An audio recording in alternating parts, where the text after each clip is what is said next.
নমস্কার, Shubhankar coil YouTube চ্যানেলের পক্ষ থেকে আপনাদের প্রত্যেককে জানাই স্বাগত। এবং যে আশঙ্কাটা করা হচ্ছিল, সবাই যে আশঙ্কাটা করছিল সোশ্যাল মিডিয়া জুড়ে, সেই আশঙ্কাটাই কিন্তু আলটিমেটলি সত্যি হতে চলেছে হয়তোবা। কারণ যে আশঙ্কাটা চলছিল কি নিয়ে, না পিএসসি ক্লার্কশিপের ভ্যাকান্সি হয়তো 8,000 নেই। তো আলটিমেটলি সেটা যে কনফার্মেশন কিছুটা পাওয়া যাচ্ছে পিএসসির প্রাক্তন আধিকারিক স্যারের থেকে, এবং তিনি যেটা জানাচ্ছেন সেটা হচ্ছে ভ্যাকান্সি হয়তো বা 8,000 নেই, 7,500 থেকে 8,000-এর মধ্যেই সামথিং ইন বিটুইন ভ্যাকান্সিটা রয়েছে, এবং কত রয়েছে সেটা এখনো পর্যন্ত পিএসসি জানাচ্ছে না।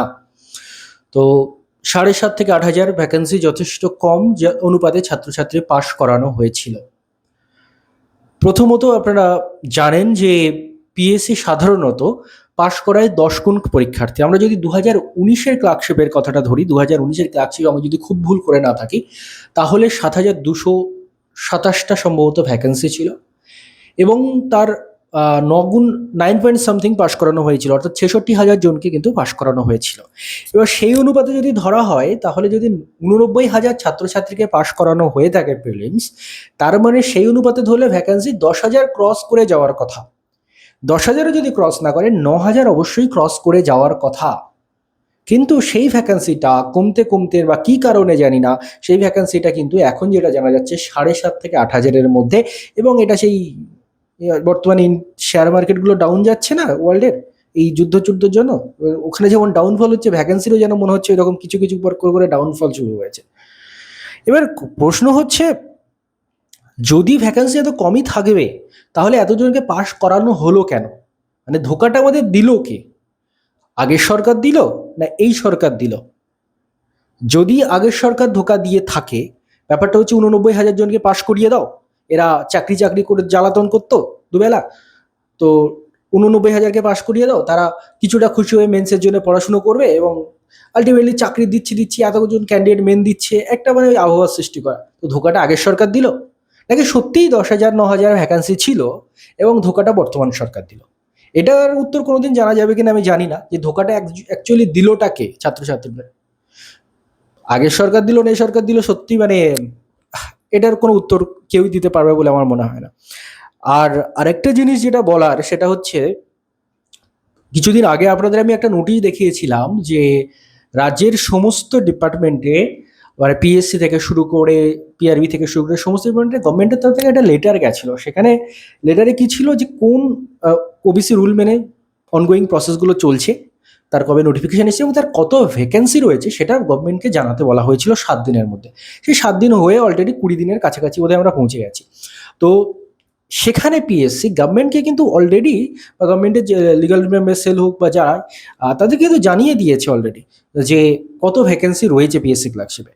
তো সেখানে যদি তারা জানাতে পারে, তাহলে ছাত্রছাত্রীরা বা কি দোষ করলো যে তারা সেই 2023 সালে নোটিফিকেশন বার হয়েছে, 2026 সালের শেষে এসেও তারা এটা জানতে পারলো না যে অ্যাকচুয়ালি ভ্যাকেন্সিটা কত রয়েছে। ভ্যাকেন্সিটা যদি তখন পাবলিশ করে দেওয়া হতো, তাহলে বোঝা যেত যে কোন সরকার অ্যাকচুয়ালি ধোকাটা দিচ্ছে। আগের সরকার ভ্যাকেন্সিটা বেশি থেকে এ সরকার কমালো, নাকি আগের সরকারের ভ্যাকেন্সি কম ছিল, তারা বেশি সংখ্যা ক্যান্ডিডেটকে পাশ করিয়ে দিয়ে একটা এক্সাম আবহাওয়া সৃষ্টি করেছিল।